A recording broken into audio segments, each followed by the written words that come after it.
ये मुद्दा बड़ा कॉम्प्लेक्स है और आम दर्शकों को आम भाषा में, मैं जितना आम और सरल भाषा में रखने की कोशिश कर सकता हूं उतनी सरल भाषा में रखने की कोशिश करूंगा।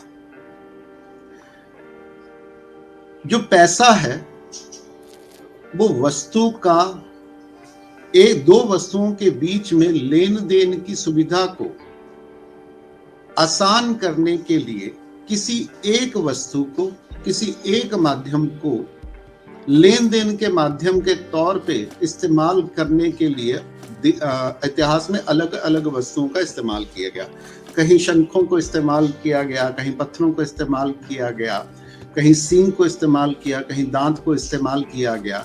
तो जो जो वस्तु जिस जिस देश में, जिस जिस पर्यावरण में, जिस जिस समय में सर्व सामान्य जन को स्वीकृत थी, उस वस्तु का इस्तेमाल मीडियम ऑफ एक्सचेंज के तौर पे किया गया, जिसको हम मोटी मोटी भाषा में मनी या पैसा या रुपया कहते हैं।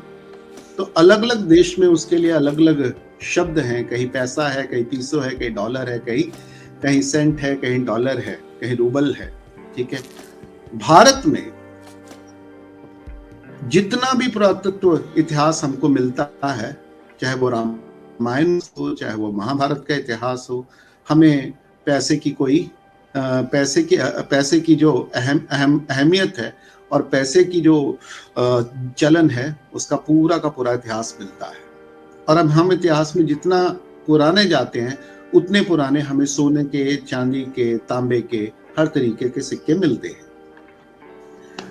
तो भारत अलग अलग जनपदों में बटा हुआ था और जनपदों में जो दो तरह का व्यापार होता था। एक होता था आंतरिक लेन देन, यानी एक गांव के अंदर जो अलग अलग लोग, यानी 18 वर्ण और 36 बरादरियां जब इकट्ठी साथ में मिल के रहती हैं, उसको हम समाज कहते हैं। तो समाज का जो व्यवहारिक चलन है उसमें वस्तुओं का लेन देन, उत्पादन का लेन देन, सेवाओं का लेन देन एक दूसरे के साथ सतत होता रहता था। तो उस लेन देन को चलायमान करने के लिए, सहूलियत देने के लिए देश में अलग अलग समय पे अलग अलग मीडियम ऑफ एक्सचेंज रहा है, राइट। उसे हम पैसा कहते हैं। परंतु मैं आपकी जानकारी के लिए बता दूं कि भारत में लगभग पैसे का चलन लगभग हमेशा से रहा है, परंतु हमारा 100% जो लेन देन था वस्तु विनिमय या सेवा विनिमय, वो पैसे में नहीं था, वो वस्तु विनिमय में ज्यादा था। और 1947 तक वो ज्यादातर वस्तु विनिमय में था। परंतु जब हमारा एक्सटर्नल ट्रेड है, जब हम दूर से एक राज्य से दूसरे राज्य तक में जब हम ट्रेड करते थे, तो उस ट्रेड को फैसिलिटेट करने के लिए जो सोने चांदी का और या बहुमूल्य वस्तुओं का को रुपए के माध्यम से जो हम इस्तेमाल करते थे, तो उसका चलन हम ज्यादा हुआ। तो भारत का इतिहास में अलग अलग समय पे अलग अलग राजाओं के सिक्के मिलते हैं। अशोक के सिक्के मिलते हैं, कनिष्क के सिक्के मिलते हैं, चंद्रगुप्त के सिक्के मिलते हैं।